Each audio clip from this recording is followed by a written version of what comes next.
शांति। हम बाबा के अव्यक्त रूप से चले हुए महावाक्य सुनते हैं।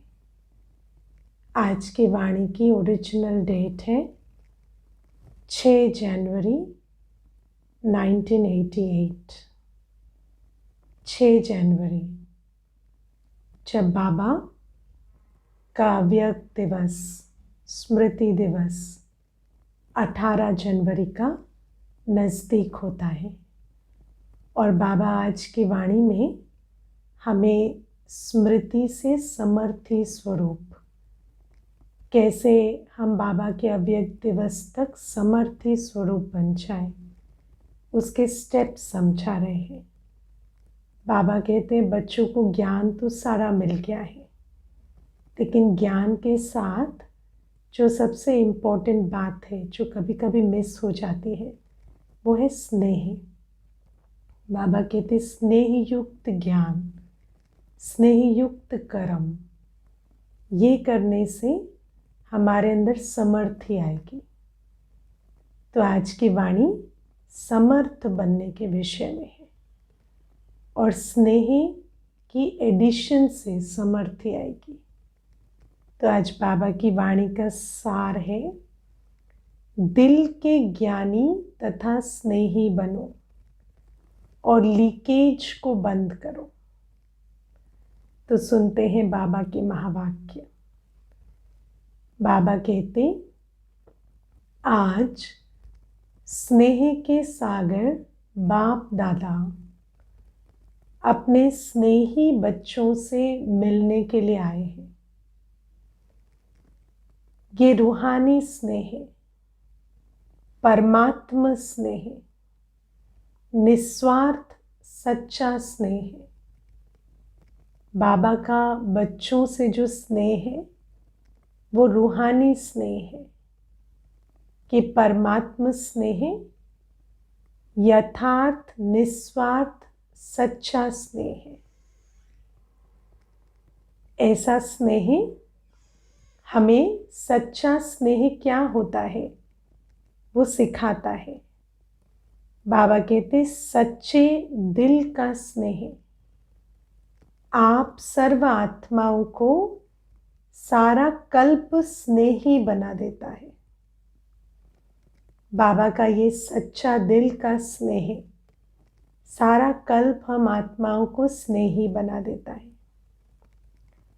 क्योंकि परमात्मा स्नेह, आत्मिक स्नेह, अविनाशी स्नेह, ये रूहानी स्नेह ब्राह्मण जीवन का फाउंडेशन है। बाबा से हमें सब कुछ मिलता है, ज्ञान भी, शक्ति भी, पवित्रता भी, शांति भी, लेकिन हमारी ब्राह्मण जीवन का फाउंडेशन क्या है? ये रूहानी स्नेह है। क्योंकि दुनिया में आज सबसे ज़्यादा किसको ढूंढते हैं? स्नेह को। अल्टीमेटली सब गुणों का जो स्वरूप है वो क्या है? स्नेह है। तो बाबा कहते जब सारे गुण आत्मा में आ जाते हैं तो उसका स्वरूप प्रत्यक्ष रूप में स्नेह का बन जाता है। तो बाबा कहते ये जो स्नेह है यही ब्राह्मण जीवन का फाउंडेशन है। बाबा से भी हमें सर्व गुणों का सार, ये रूहानी स्नेह मिलता है और यही स्नेह हमें ब्राह्मण जीवन में शक्ति भरता है, यही हमें पवित्रता की धारणा कराता है, यही हमें ज्ञान की धारणा कराता है, यही हमें योगी बनाता है। तो बाबा कहते ब्राह्मण जीवन का फाउंडेशन बाबा का स्नेह है। रूहानी स्नेह का अनुभव नहीं तो ब्राह्मण जीवन का सच्चा आनंद नहीं है। ब्राह्मण जीवन मेहनत वाली हो जाएगी। परमात्मा स्नेह कैसी भी पतित आत्मा को परिवर्तन करने का चुंबक है, परिवर्तन होने का सहज साधन है। परमात्मा स्नेह परिवर्तन करने का चुंबक है और आत्माओं के अंदर बाबा के लिए जो स्नेह है वो परिवर्तन होने का साधन है।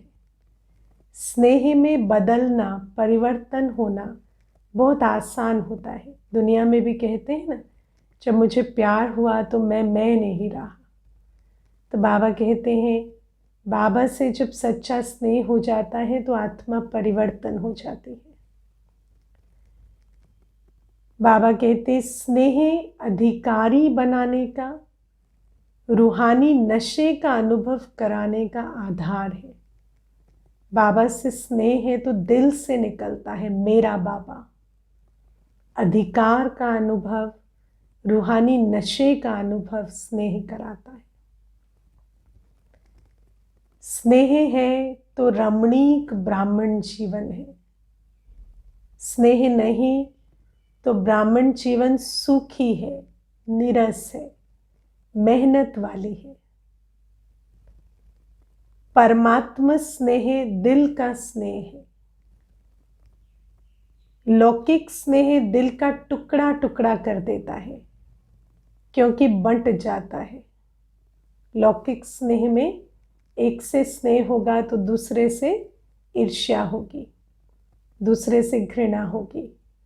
जो उससे स्नेह करेगा उससे वैर भाव होगा। तो लौकिक स्नेह दिल का टुकड़ा टुकड़ा कर देता है। अनेकों से स्नेह निभाना पड़ता है। अलौकिक स्नेह दिल के अनेक टुकड़ों को जोड़ने वाला है। एक बाप से स्नेह किया तो सर्व के सहयोगी स्वतः बन जाते, क्योंकि बाप बीज है। तो बीज को पानी देने से हर पत्ते को पानी स्वतः मिल जाता है। पत्ते पत्ते को पानी देने की आवश्यकता नहीं होती। एक बाबा है, बाबा से स्नेह है तो बाबा के बच्चों से, बाबा के ड्रामा से, बाबा की रचना से आपे ही स्नेह हो जाता है। जैसे ही बीज को पानी दिया तो पत्ते को आपे ही पहुंच जाता है। मुझे इससे स्नेह है, उससे स्नेह है, याद नहीं दिलाना पड़ता। बाबा से स्नेह है तो बाबा की रचना से, बाबा के बच्चों से है ही है। ऐसे रूहानी स्नेह से, ऐसे रूहानी बाप से स्नेह जोड़ना अर्थात सर्व के स्नेही बनना। इसीलिए दिल के टुकड़े टुकड़े नहीं होते हैं। स्नेह हर कार्य को सहज बना देता है, अर्थात मेहनत से छुड़ा देता है। मोहब्बत में मेहनत नहीं होती। जहाँ स्नेह होता है वहाँ याद स्वतः सहज आती ही है।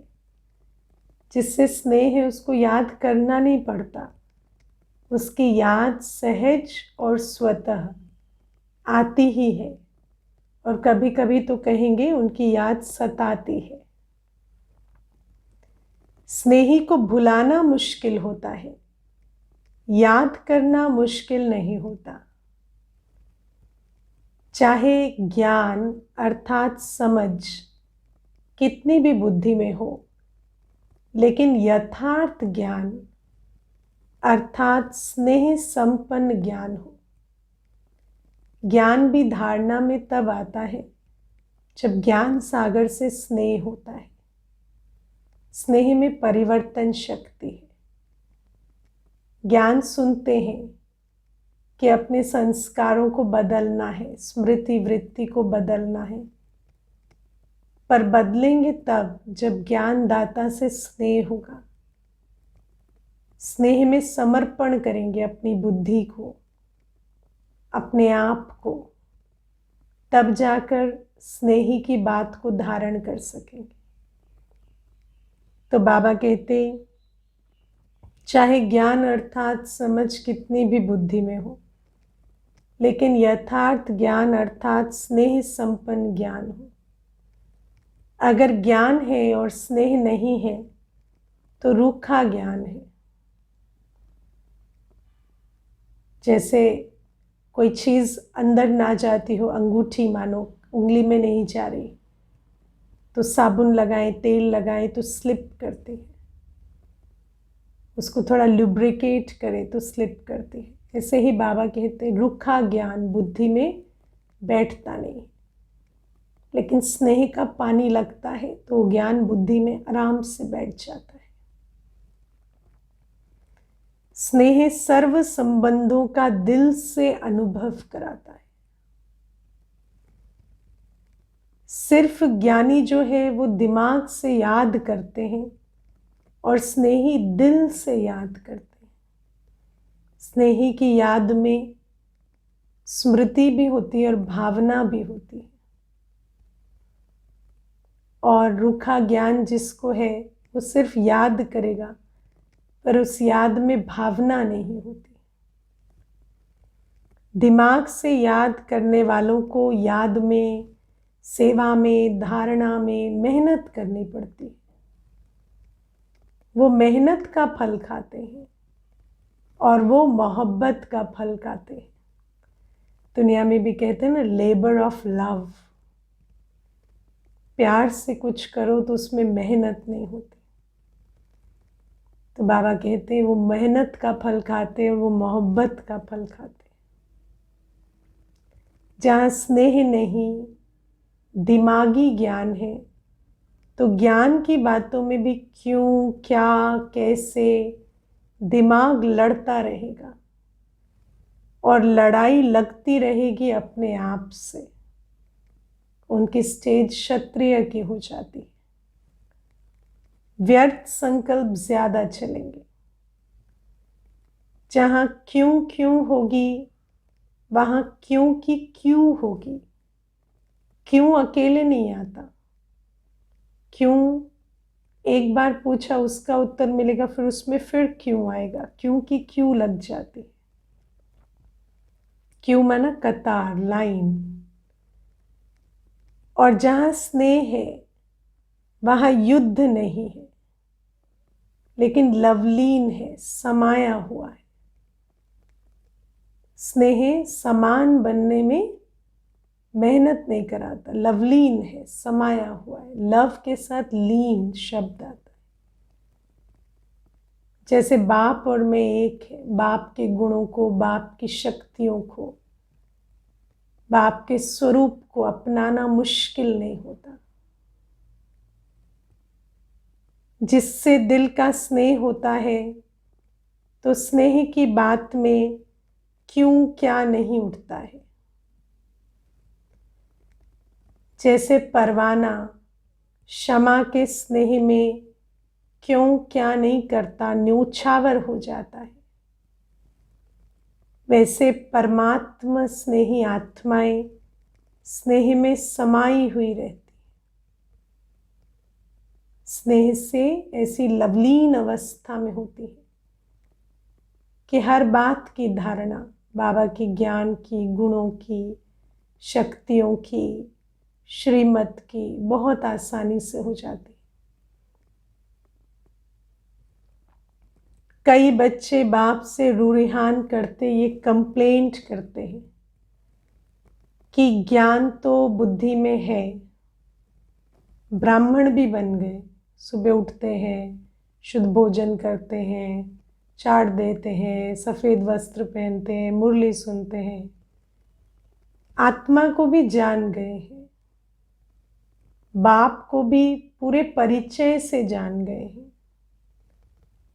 संबंधों का भी पता है बाबा से कौन कौन से संबंध है, चक्र का भी ज्ञान है, रचयिता और रचना का भी सारा ज्ञान है। फिर भी याद सहज क्यों नहीं होती। कई बच्चे कंप्लेंट करते, बाबा आपने जो बताया सब समझ लिया, इंटेलेक्चुअली, बुद्धि से सब समझ में आता है, पर आप कहते हो रोज बाबा को याद करो, हर घड़ी बाबा को याद करो, तो याद क्यों नहीं ठहरती। आनंद का व शक्ति का, शांति का सदा अनुभव क्यों नहीं होता। होता भी है पर सदा नहीं होता। एक रस स्थिति नहीं रहती। मेहनत से क्यों याद आती है, निरंतर क्यों नहीं याद रहती, बार बार याद भूलती क्यों है। ये बच्चों की कंप्लेंट है, कईयों की कंप्लेंट है यहाँ बैठे हुए। हाँ देखो बाबा, जो हमने बाबा को दिल के उद्गार भेजे हैं ना, बाबा उसका उत्तर दे रहे हैं। कई बच्चे पूछते हैं कैसे पता चले कि हम जो बाबा को कहते हैं बाबा सुनता है। सुनता है क्योंकि उसके उत्तर देता है। मुरली में उत्तर मिलते हैं ना, बिना सुने कैसे उत्तर देंगे। तो सुनते हैं तभी तो उत्तर देते हैं। कभी कभी प्रश्न दोहरा कर उत्तर देते हैं, कभी बिना प्रश्न दोहराए भी उत्तर देते हैं। लेकिन बाबा हमारे सर्व प्रश्नों के उत्तर मुरली में देते हैं। तो बाबा कहते हैं बच्चे ये सब कुछ बाबा को पूछते हैं, तो बाबा इसका कारण बताते हैं। इसका कारण क्योंकि ज्ञान दिमाग तक है, ज्ञान के साथ साथ दिल का स्नेह कम है। हेड से हार्ट तक, दिमाग से दिल तक ज्ञान जाए, उसके लिए स्नेह का द्वार खोलना पड़ेगा, दिल खोलनी पड़ेगी, दिल जोड़नी पड़ेगी बाबा से। दिमागी स्नेह है, मैं बच्चा हूँ, वो बाप है, दाता है, विधाता है, दिमागी ज्ञान है। लेकिन यही ज्ञान जब दिल में समा जाता है तो स्नेह की निशानी क्या दिखाते हैं? दिल। किसी को बताना हो हमें आपसे स्नेह है तो दिल भेजते। तो बाबा कहते दिमाग में बाबा बैठा है, दिल में बाबा नहीं बैठा है, दिल कहीं और लगी हुई है। बाबा कहते तो ज्ञान और स्नेह कंबाइंड हो जाता है। ज्ञान बीज है लेकिन स्नेह पानी है। ज्ञान बीज है लेकिन स्नेह पानी है। अगर बीज को पानी नहीं मिलेगा तो फल नहीं देगा। बीज है, फल उसमें समाया हुआ भी है। सर्व अनुभवों का फल, सर्व संबंधों के रस का फल, सर्व प्राप्ति स्वरूप का फल समाया हुआ है ज्ञान के बीच में। लेकिन जब तक स्नेह का पानी ना मिले तब तक वो फल प्रत्यक्ष नहीं होता। ऐसे ज्ञान है लेकिन दिल का स्नेह नहीं तो प्राप्ति का फल नहीं मिलता, इसलिए मेहनत लगती है।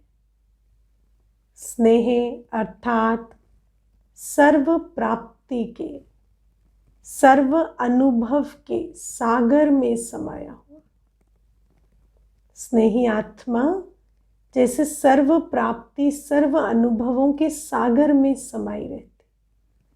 उनके नैनों से प्राप्ति स्वरूप और अनुभवी मूर्त के साक्षात्कार होते हैं। उनको देखकर ऐसा लगता है इनको पता नहीं क्या मिल गया है। जैसे लौकिक दुनिया में भी देखो, स्नेह की छोटी सी गिफ्ट कितनी प्राप्ति का अनुभव कराती है। प्यार से कोई बेर तोड़ कर ले आता है तो भी एक एक बेर में उसका स्वाद आता है। छोटी सी गिफ्ट में कितनी प्राप्ति का अनुभव कराती, स्नेह से लाई हुई है। और वैसे स्वार्थ के संबंध से लेन देन करो तो करोड़ भी दे दो, लेकिन करोड़ मिलते भी, अब करोड़ बाबा कब कह रहे हैं? 88 में, आज वो 10 करोड़ है। बाबा कहते करोड़ मिलते भी फिर भी संतुष्टता नहीं होगी या उससे भी ज्यादा होगा। तो बाबा कहते हैं स्वार्थ की लेन देन में करोड़ भी दिया तो भी संतुष्टता नहीं होगी। कहेंगे उनके पास तो इससे भी 5 गुना है, हमें तो इतना ही दिया। कोई ना कोई कमी फिर भी निकालते रहेंगे, ये होना चाहिए, ये करना चाहिए। आजकल कितना खर्चा करते हैं, कितना शो करते हैं, लेकिन फिर भी स्नेह समीप आता है या दूर करता है। इतना खर्चा, इतनी लेन देन। आजकल पार्टी में जाते हैं तो गिफ्ट देते भी हैं, गिफ्ट लेकर भी आते हैं। इतना खर्चा, अच्छे से अच्छा इंतज़ाम, लेकिन दिल दूर हो रहे हैं या पास, वो तो हम सबको मालूम है। तो बाबा कहते हैं लेन देन हो रही है लेकिन एडिशन स्नेह की नहीं है, तो दिल दूर हो रही है, पास नहीं हो रही। ऐसे ही ज्ञान की लेन देन भी हो रही है, लेकिन ज्ञान के साथ स्नेह नहीं समाया हुआ है, तो बाबा से भी समीपता का अनुभव नहीं करते। और बाबा से समीपता का अनुभव नहीं करते तो संपन्नता का भी नहीं कर पाते। तो बाबा कहते करोड़ की लेन देन इतना सुख का अनुभव नहीं कराती, लेकिन दिल के स्नेह की एक छोटी सी चीज भी कितने सुख का अनुभव कराती। क्योंकि दिल का स्नेह हिसाब किताब को भी चुक्त कर लेता है। दिल का स्नेह कोई भी पुरानी पराई बातें होती उसको भी मर्ज कर देता है। दिल के स्नेह से छोटी सी भी सौगात दे दी तो जितना हिसाब किताब था वो भी मर्ज हो जाएगा। दिल के स्नेह से एक फ़ोन भी कर देते हैं ना, तो भी हिसाब किताब चुक्त हो जाता है। और कुछ नहीं, शब्दों की भी गिफ्ट दे दी तो भी हिसाब किताब चुक्त हो जाता है। स्नेह ऐसी विशेष अनुभूति है। तो अपने आप से पूछो कि ज्ञान के सिवाय और कोई से, ज्ञान के साथ साथ दिल का स्नेह है। बाबा कहते अपने आप से पूछो, ज्ञान तो है लेकिन ज्ञान के साथ साथ दिल का स्नेह है। कभी कभी स्नेह भी दिमाग का करते हैं। मैं बाबा से प्यार करता हूँ, बाबा प्यार का सागर है, बाबा मेरा माता पिता बंधु सखा स्वामी शिक्षक है। बाबा कहते हैं दिल का स्नेह। दिल में लीकेज तो नहीं है। लीकेज क्या होती है? किसी वस्तु व्यक्ति वैभव से स्नेह है तो लीकेज है। उस दिल में परमात्म स्नेह ठहर नहीं पाता। चाहे कुछ देर के लिए परमात्म स्नेह का अनुभव भी करेंगे, लेकिन फिर वो वस्तु व्यक्ति वैभव से जो लगाव है वो जैसे परमात्म स्नेह की लीकेज कर देता है। जहाँ लीकेज होता है तो क्या होता है? अगर एक बाप के सिवाय और किसी से संकल्प मात्र भी स्नेह है, चाहे व्यक्ति से, चाहे वैभव से, व्यक्ति के भी चाहे शरीर से स्नेह हो, चाहे उनकी विशेषता से हो, आवश्यक नहीं कि काम ही हो, लेकिन किसी विशेषता से भी स्नेह है, हद की प्राप्ति के आधार से हो कि इनसे मेरा प्राप्ति का संबंध है, लेकिन विशेषता देने वाला कौन है, प्राप्ति कराने वाला कौन है? तो बाबा कहते हैं रचना को देखते रचयिता को भूल जाते हो, उसको भी वो विशेषता, वो प्राप्ति देने वाला कौन है? बाबा है। तो उससे क्यों दिल लगाते हो? बाबा ने कहा है ना, किसी के गुण देखते उस गुण को धारण करो पर प्रभावित नहीं हो जाओ, क्योंकि याद रखो रचना रचयिता की देन है।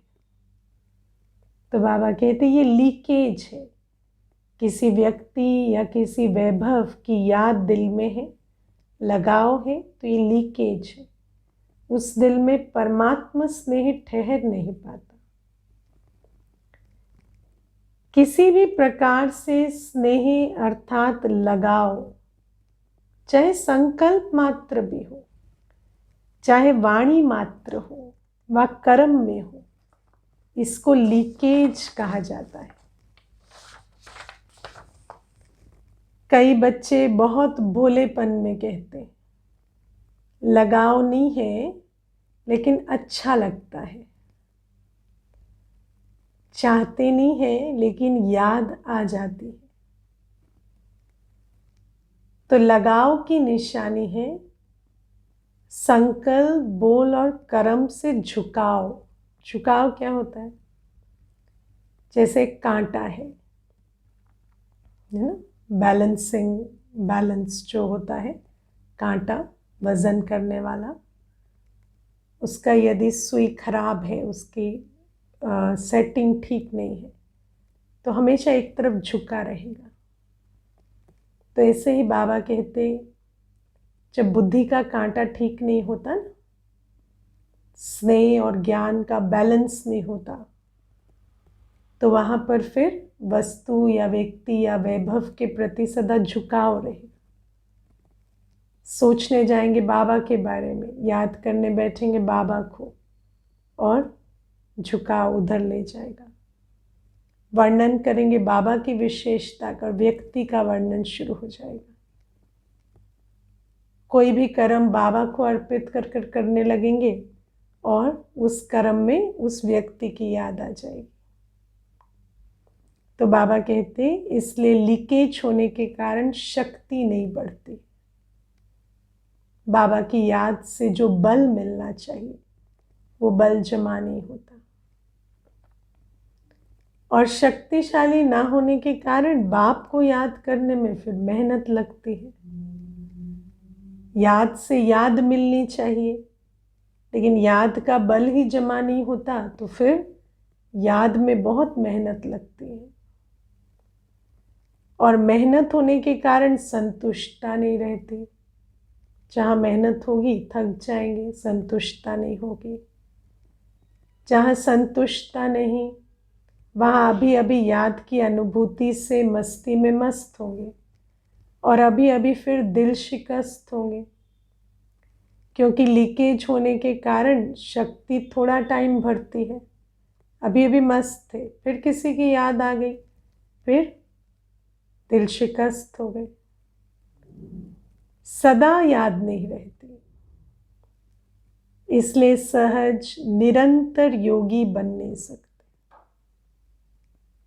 याद से याद मिले, एक की ही याद रहे, तो याद का बल ऐसा जमा होता है कि सदा खुशी, सदा शक्ति का अनुभव करते हैं। लेकिन याद और फिर वियोग, इसमें झूलते रहते हैं तो शक्ति की लीकेज हो जाती है, दिल शिकस्त हो जाते हैं, संतुष्टता नहीं होती। और बाबा कहते हैं, इस कारण निरंतर सहज योगी नहीं बन सकते। तो चेक करो, कोई व्यक्ति या वैभव में लगाव तो नहीं है, अर्थात लीकेज तो नहीं है। ये लीकेज लवलीन स्थिति का अनुभव नहीं कराएगी। वैभव का प्रयोग भल करो, साधन है, सुविधाएं हैं, उसका प्रयोग भल करो। नाम है, मान है, शान है, पोजीशन है, ओहदा है। बाबा कहते प्रयोग भल करो सेवार्थ, लेकिन योगी बनकर प्रयोग करो, न्यारे बनकर प्रयोग करो। योगी बनकर, हमारे सुख का आधार बाबा है। हमारे सुख का आधार ये साधन नहीं। साधन सेवा में सहयोगी है, सेवा फास्ट होती है साधनों के आधार से, थकान कम होती है, एफिशिएंसी बढ़ती है। लेकिन ये साधन हमारे सुख का आधार नहीं है। हम योगी बनकर प्रयोग करें। ऐसा ना हो कि जिसको आप आराम के साधन समझते हो वो मन की स्थिति को बेआराम करे। ऐसा ना हो कि आराम का साधन कल मन को बेआरामी दे दे। मानो पंखा नहीं चलता, बिजली नहीं है, तो हाँ, जो काम बिजली से होते हैं वो नहीं होंगे। पंखा चल रहा है, एसी चल रहा है, तो मानो सेवा फटाफट हो जाएगी। कोई भी कार्य करना है तो जब ठंडक है तो जल्दी जल्दी हो जाएगी। नहीं होगा तो उस कार्य की स्पीड कम हो जाएगी। लेकिन हमारे मन की स्थिति बेआरामी वाली ना हो। गाड़ी है तो गाड़ी में जल्दी पहुंच जाएंगे, गाड़ी नहीं है जाने में टाइम लगेगा। लेकिन इसका मतलब ये नहीं है कि मन की स्थिति बेआरामी की हो जाए। तो साधन सेवा की स्पीड को गति दे, लेकिन साधना सुख का आधार हो। तो बाबा कहते हैं, क्योंकि कई बच्चे वैभवों के वश होते भी मन के लगाव को जान नहीं सकते। पता ही नहीं चलता कि हम वैभवों के वश हो गए। रॉयल भाषा यही कहते हैं कि हठ योगी नहीं है हम, सहज योगी है। हमें बाबा ने कोई हठ योग करने को नहीं कहा है कि तुम टांग पे टांग चढ़ाकर बैठो, गर्मी सर्दी को झेलो। बाबा ने कहा है साधन यूज कर सकते हो, तो हम सहज योगी है कहेंगे। अब बाबा कितना इम्पोर्टेंट प्रश्न पूछते हैं। सहज योगी बनना तो अच्छा है, लेकिन योगी हो, सहज योगी कह रहे हो ना, तो योगी हो जो बाप की याद को हलचल में लावे, अर्थात अपनी तरफ आकर्षित करे, झुकाव करे। तो योगी बन के प्रयोग करने वाले नहीं कहेंगे। जहाँ झुकाव है, लगाव है, वहाँ योग नहीं है, वो लीकेज है। क्योंकि बाप के बनने कारण समय प्रति समय प्रकृति दासी अर्थात वैभवों के साधन की प्राप्ति बढ़ती जा रही है।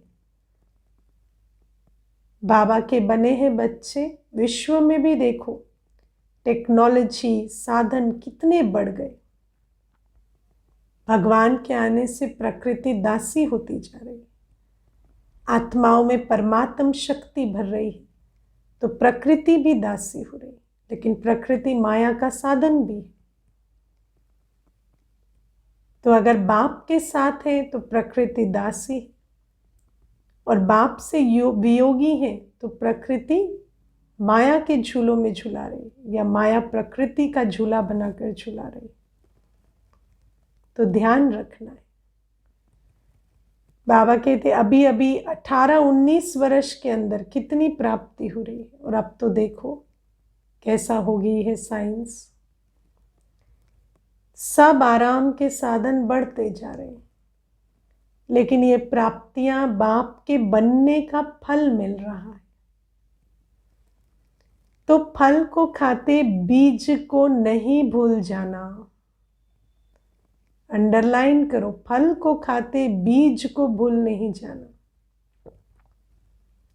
ये साधन बढ़ते जाएंगे, थोड़ा समय, फिर क्या होगा? फिर साधना का पेपर आएगा, और जिन्होंने साधन को यूज करते साधना बढ़ाई होगी, पुण्य का खाता बढ़ाया होगा, वो उस पेपर में पास होंगे। और जो साधनों के वश हो गए होंगे वो तड़पेंगे। बाबा कहते लेकिन आराम में आते राम को नहीं भूल जाना। सच्ची सीता रहना।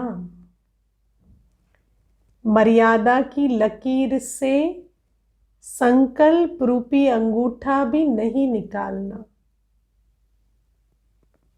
क्योंकि ये साधन बिना साधना के यूज करेंगे तो स्वर्ण हिरण का काम कर लेगा।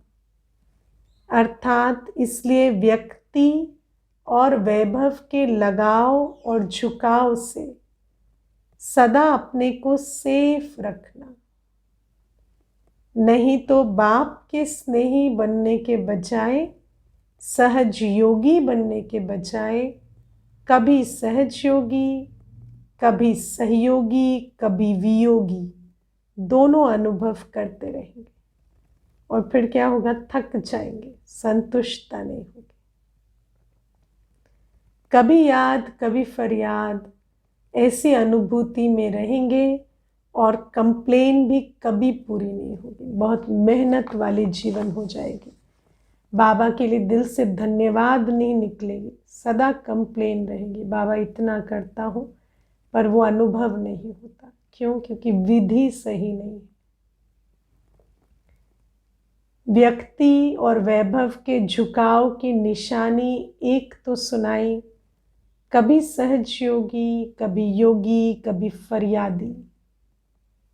दूसरी बात, ऐसी आत्मा को प्राप्त सब होगा, चाहे साधन, चाहे सहयोग, चाहे स्नेह, लेकिन लीकेज वाली आत्मा प्राप्ति होते भी कभी संतुष्ट नहीं होगी, क्योंकि लीकेज हो रही है ना, तो भरपूरता का अनुभव नहीं करेगी। जैसे ही व्यक्ति वैभव की याद आएगी, अप्राप्ति का अनुभव करेगी और असंतुष्टता का अनुभव करेगी। उनके मुख से सदैव किसी न किसी प्रकार की असंतुष्टता के बोल न चाहते भी निकलते रहेंगे। बाबा ने अभी 2-3 दिन पहले मुरली में स्लोगन में बताया था, जो चाहिए चाहिए करते रहते हैं वो भी रॉयल रूप के मंगता है, और मंगता हमेशा अप्राप्ति स्वरूप होता है, असंतुष्ट होता है। तो जिसके मुंह से सदा ये चाहिए वो चाहिए निकलेगा। क्यों? क्योंकि वस्तु और व्यक्ति से कभी भी संतुष्टता नहीं हो सकती, हमेशा एक्सपेक्टेशन, चाहना बनी रहेगी। कितना भी कर ले, तमो प्रधान है ना, उससे भरपूरता नहीं हो सकती। तो बाबा कहते हैं ऐसे चाहिए चाहिए वाला सदा मंगता स्वरूप में रहेगा, असंतुष्ट। दूसरे ऐसे अनुभव करेंगे कि इनको बहुत मिलता है, इन जैसा किसको भी नहीं मिलता, लेकिन वो आत्मा सदा अपने अप्राप्ति का, दुख का वर्णन करती रहेगी। लोग कहेंगे इन जैसा सुखी कोई नहीं है, और वो कहेंगे मेरे जैसा दुखी कोई नहीं है, क्योंकि गैस का गुब्बारा है, जब बढ़ता है तो बहुत ऊंचा जाता है। अल्पकाल का सुख गैस का गुब्बारा है, भरेगा तो बहुत ऊंचा जाएगा, और फिर जैसे ही अल्पकाल का सुख नहीं मिला, व्यक्ति वैभव थोड़ा हमारी इच्छा अनुरूप नहीं चले, तो जैसे नीचे आ जाएगा फट से। जब खत्म होता है तो कहाँ गिरता है, देखने में कितना सुंदर लगता है उड़ता हुआ, लेकिन अल्पकाल का होता है। कभी अपने भाग्य से संतुष्ट नहीं होगा, सदैव कोई ना कोई को अपने भाग्य के अप्राप्ति के निमित्त बनाते रहेंगे, ब्लेम करते रहेंगे। ये ऐसा करता, ये ऐसा होता, इसलिए मेरा भाग्य नहीं। भाग्य विधाता भाग्य बनाने वाला है। जहां भाग्य विधाता भाग्य बना रहा है, उस परमात्म शक्ति के आगे आत्मा की शक्ति भाग्य को हिला नहीं सकती। लेकिन परमात्मा शक्ति को धारण नहीं कर रहे, क्योंकि आत्मा की याद की लीकेज है। ये सब बहानेबाजी है। उड़ती कला की बाजी नहीं आती तो बहानेबाजी बहुत करते हैं। इसमें सब होशियार हैं, इसलिए ये चेक करो, चाहे स्नेह से झुकाव हो, चाहे हिसाब किताब चुप्त होने के कारण झुकाव हो। कभी कभी चक्कर में नहीं रहते, टक्कर में रहते। स्नेह का झुकाव भी बाबा से दूर कर देता है। आत्माओं के स्नेह का झुकाव, वैभवों के स्नेह का झुकाव। और फिर कभी कभी किसी के प्रति कोई नकारात्मक फीलिंग है, किसी से ईर्ष्या है, किसी पे क्रोध है, किसी के प्रति कंप्लेंट है, वो हिसाब किताब का चुप्त करने का झुकाव भी परमात्मा से दूर कर देता है। जिससे ईर्ष्या व घृणा होती है वहां भी झुकाव होता है। बार बार वही याद आता रहेगा। बैठेंगे योग में, बाप को याद करने, और याद आएगा घृणा व ईर्ष्या वाला। सोचेंगे मैं स्वदर्शन चक्रधारी, और चलेगा परदर्शन चक्र। तो झुकाव दोनों तरफ का नीचे ले आता है, लगाव का भी और घृणा का भी। इसलिए दोनों चेक करना। फिर बाप के आगे अर्जी डालते हैं कि वैसे तो मैं बहुत अच्छा हूं, सिर्फ ये एक ही बात ऐसी है, इसको आप मिटा दो। बाप मुस्कुराते हैं कि हिसाब बनाया आपने, संकल्प, बोल, कर्म, सब कुछ उस आत्मा के प्रति आप खर्च कर रहे हैं, आप हिसाब किताब बना रहे हैं। और चुप्त बाप करें,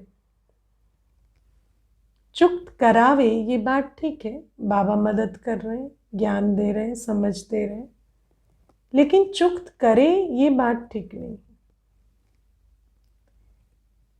जैसे आत्मा के लिए संकल्प, बोल, कर्म खर्च कर कर हिसाब किताब बनाया, ऐसे बाबा के साथ संबंध बनाकर, लीकेज को बंद कर कर तुम हिसाब किताब चुप्त करो। बाबा विधि बता रहे, बाकी बाबा करे ये कहना तो ठीक नहीं।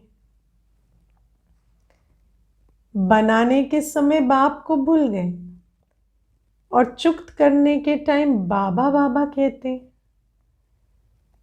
करण करावनहार कराने के लिए बांधा हुआ है, लेकिन करना तो आपको पड़ेगा। तो सुना बच्चों का क्या क्या समाचार बाप दादा देखते। सार क्या हुआ कि सिर्फ रूखे ज्ञानी नहीं बनो, दिमाग के ज्ञानी नहीं बनो, दिल के ज्ञानी और स्नेही बनो, और लीकेज को चेक करो। क्योंकि जहां वस्तु वैभव की व्यक्ति की याद होगी, वहां बाबा की याद स्थायी नहीं हो सकती। समझा? 18 जनवरी आ रही है ना, इसलिए पहले से स्मृति दिला रहे हैं। जो 18 जनवरी के दिन सदा का समर्थ दिवस मना लो। समझा? सिर्फ जीवन कहानी सुना के नहीं मनाना, बाबा ने ऐसा किया, बाबा ने ये किया, बाबा की भी सुनाना, लेकिन समान जीवन बनने का समर्थी दिवस मना। आपको देखें तो ऐसा लगे हाँ इनका बाबा ऐसा है तो बच्चे भी कम नहीं। अच्छा, पार्टियों से अव्यक्त बाप दादा की मुलाकात है। अनुभव करना, सम्मुख बाप दादा के बैठे और बाबा मेरे प्रति ये महावाक्य उच्चार। क्या कहते हैं बाप दादा? अपने को डबल हीरो समझते हो? हीरे तुल्य जीवन बन गई तो हीरे समान बन गए, और सृष्टि ड्रामा के अंदर आदि से अंत तक हीरो पार्ट बजाने वाले। अभी की जीवन देखो और भविष्य देखो, सारे कल्प में हीरो पार्ट बजाएंगे। और अभी की जीवन भी हीरे तुल्य, तो डबल हीरो बन गए ना, डबल हीरो हो गए। कोई भी हद के ड्रामा में पार्ट बजाने वाले हीरो एक्टर गाए जाते, लेकिन डबल हीरो कोई नहीं होता कि प्रैक्टिकल लाइफ में भी हीरो और पार्ट में भी हीरो। हम तो वैसे भी हीरो हैं, बाबा के नैनों का नूर है, बाबा के दिल में समाया हुआ हीरा है, और हमारा पार्ट भी हीरे जैसा है। और आप डबल हीरो हो। बाप के साथ पार्ट बजाना ये कितना बड़ा भाग्य है। तो सदा इस श्रेष्ठ भाग्य को स्मृति में रख आगे बढ़ रहे हो ना। बाबा के साथ पार्ट बजा रहे, हमारा जैसा भाग्यवान कोई नहीं, लेकिन इस श्रेष्ठ भाग्य को स्मृति में रख आगे बढ़ते रहो। बाबा कहते हैं रुकने वाले तो नहीं हो ना। जो थकता नहीं है वो रुकता भी नहीं है, बढ़ता जाता है। आज बाबा ने कहा थकते क्यों हैं, मेहनत करते। थकते हैं तो फिर रुकना भी पड़ता है।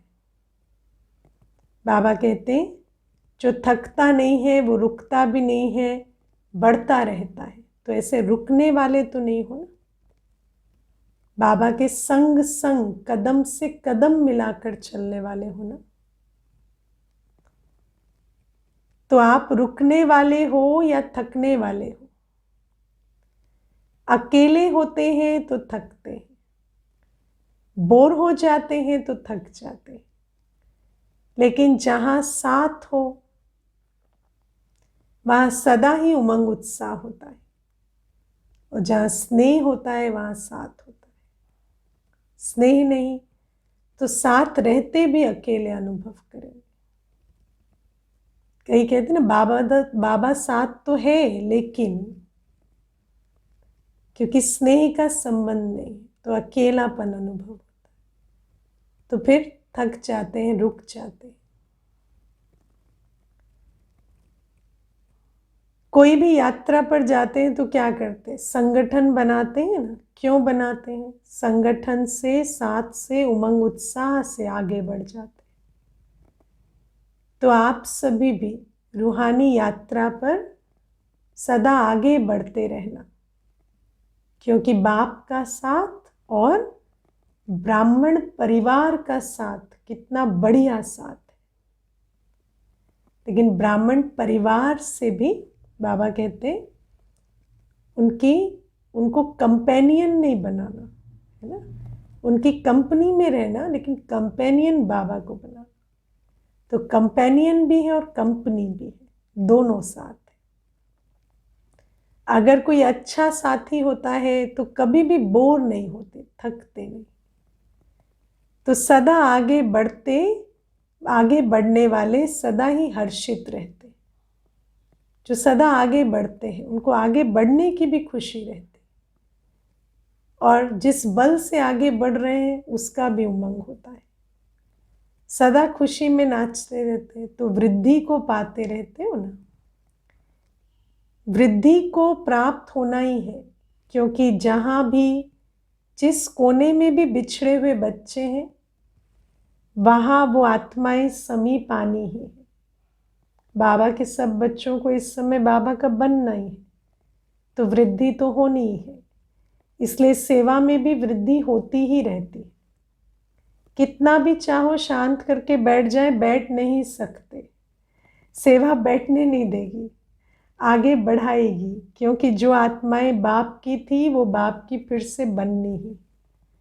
और उनको बाप से मिलाने के निमित्त हम जो बच्चे हैं, हम कितना भी चाहें सेवा हमें आगे सेवा हमें बैठने नहीं देगी, वृद्धि के निमित्त बनाएगी ही बनाएगी। तो बाबा कहते हैं ऐसे जो भाग्यवान बच्चे हैं वो सदा अपने भाग्य को स्मृति में रखो। बाप का साथ, ब्राह्मण परिवार का साथ और वृद्धि का वरदान, इन तीनों को स्मृति में रखकर सदा अपने को हीरो पाठधारी अनुभव करो। अभी भी ऐसा हीरो पाठ और फिर सारे कल्प में आदि से अंत तक हीरो पाठ हमारा। बाबा कहते हैं ऐसे डबल हीरो पाठधारी के स्वमान में रहो। मुख्य भाइयों से अव्यक्त बाप दादा की मुलाकात। बाबा कहते पांडव सोचते हैं कि शक्तियों को चांस अच्छा मिलता है, दादियां बनना अच्छा है, लेकिन पांडव अगर प्लानिंग बुद्धि नहीं हो तो शक्तियां क्या करेंगी। अंतिम जन्म में भी पांडव बनना कम भाग्य नहीं, क्योंकि पांडवों की विशेषता तो ब्रह्मा बाबा के साथ की है। ब्रह्मा बाप जैसे शक्तियों को आगे रख शक्तियों को समर्थी भरते रहे, ऐसे पांडवों का कर्तव्य भी, रोल भी ब्रह्मा बाबा जैसा है। तो पांडव कम नहीं, पांडवों के बिना शक्तियां नहीं है और शक्तियों के बिना पांडव नहीं। चतुर्भुज की दो भुजा वो है, दो भुजा वो है, इसलिए पांडवों की विशेषता अपनी है। निमित्त सेवा इन्हों को मिली हुई है, दादियों को। फेस दादियों का दिखेगा, इसलिए ये करते हैं। निमित्त बनना, फिजिकल इंस्ट्रूमेंट बनना दादियों का पाठ, शक्तियों का पाठ। बाकी सदा पांडवों के लिए शक्तियों को और शक्तियों के लिए पांडवों को स्नेह है, रिगार्ड है और सदा रहेगा। क्योंकि पांडव बैकबोन है तो शक्तियों को भी उनका रिगार्ड है, और पांडवों को इसलिए शक्तियों का रिगार्ड है क्योंकि बाबा ने उनको निमित्त बनाया। शक्तियां पांडवों को आगे रखती हैं, इसमें ही सफलता है, और पांडव शक्तियों को आगे रखते, इसमें ही सफलता है। बाबा का जो डिजाइन है उसमें सफलता ही सफलता है। भाग्य विधाता ने ये नियम बनाया है तो इसमें सफलता समाई हुई है। पहले आप का पाठ दोनों को पक्का है। पहले आप कहते खुद भी पहले आप हो जाएंगे। रिगार्ड देते देते रिगार्ड लायक बन जाएंगे। बाप बीच में है तो झगड़ा है ही नहीं। पांडवों को बुद्धि का वरदान अच्छा मिला हुआ है। जिस कार्य के निमित्त बने हुए हैं उनको वही विशेषता मिली हुई। पांडवों की बुद्धि और शक्तियों की वाणी। तो बाबा कहते पांडवों को बुद्धि भी बहुत अच्छी मिली और हर एक की विशेषता एक दो से आगे है, इसलिए आप निमित्त आत्माएं। बाबा कहते शक्तियों की अपनी विशेषता है, गुण है, वाणी है, चलन है। पांडवों की बुद्धि है। बाबा कहते हर एक की अपनी विशेषता है और हर विशेषता बहुत इम्पोर्टेंट है। और बाबा कहते बाबा बीच में, एक दूसरे का रिगार्ड इसलिए है क्योंकि बाबा का डायरेक्शन है। तो बाबा बीच में है तो रिगार्ड की लेन देन से, सहयोग से आगे बढ़ते जा रहे हैं। अच्छा, सदा व्यक्ति और वैभव के झुकाव से न्यारे, बाप के स्नेह में समाये हुए, सदा यथार्थ ज्ञान और दिल के स्नेह दोनों में कंबाइंड स्थिति का अनुभव करने वाले, सदा योगी बन साधना की स्थिति से साधनों को कार्य में लाने वाले, सदा स्नेही दिल में समाये हुए बच्चों को दिलाराम बाप की याद, प्यार और नमस्ते। ऐसे मीठे प्यारे बाबा को भी हम बच्चों का याद, प्यार, गुड मॉर्निंग और नमस्ते। ओम शांति।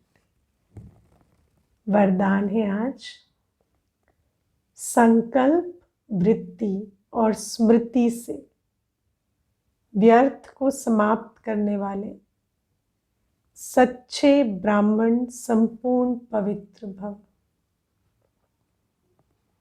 संकल्प, वृत्ति और स्मृति तीनों से व्यर्थ को समाप्त करने वाले सच्चे ब्राह्मण संपूर्ण पवित्र भव। अपने संकल्प, वृत्ति और स्मृति को चेक करो। ऐसे नहीं कुछ गलत हो गया, पश्चाताप कर लिया, माफी मांग ली, छुट्टी हो गई। ये तो हम भक्ति में करते थे। कितना भी कोई माफी ले, लेकिन जो पाप व व्यर्थ कर्म हुआ उसका निशान नहीं मिटता है। रजिस्टर साफ स्वच्छ नहीं होता, दाग पड़ गया। सिर्फ इस रीति रस्म को नहीं अपनाओ कि गलती करो, माफी मांग लो, छुट्टी हो जाए, लेकिन स्मृति रहे कि मैं संपूर्ण पवित्र आत्मा हूं, संपूर्ण पवित्र ब्राह्मण हूं। अपवित्रता, संकल्प, वृत्ति व स्मृति को भी टच नहीं कर सकते। इसके लिए कदम कदम पर सावधान रहो।